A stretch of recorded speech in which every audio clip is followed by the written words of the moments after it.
Hello दोस्तों, कैसे हैं आप सब। मैं आपका दोस्त हारिजवान, आप देख रहे हैं डॉक्टर भाई ब्लॉग। आज हम लोग यहाँ गाँव से और यहाँ हम लोग आए तो यहाँ गंदम हार्वेस्ट हो रही है। तो ये सारे वहाँ जाके इकट्ठा कर रहे हैं, फिर वो मशीन को बुलाते हैं, फिर बाद में इन्हें हार्वेस्ट कर लेते हैं। तो अभी तो इकट्ठा कर रहे हैं, फिर बाद में जब मशीन आती है तब सारा ये इधर सारा है, इधर इतनी ज्यादा अभी ये एक ही इकट्ठा हुआ है, ये सारा अभी रहता है।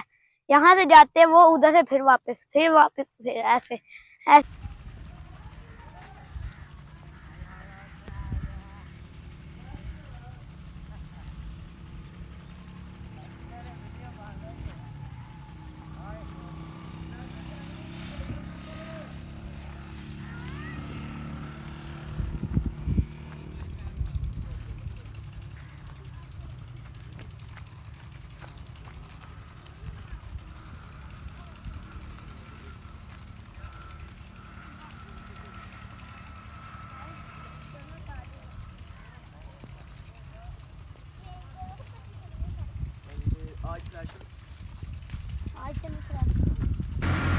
दोस्तों ये जब ट्रैक्टर लगी हुई है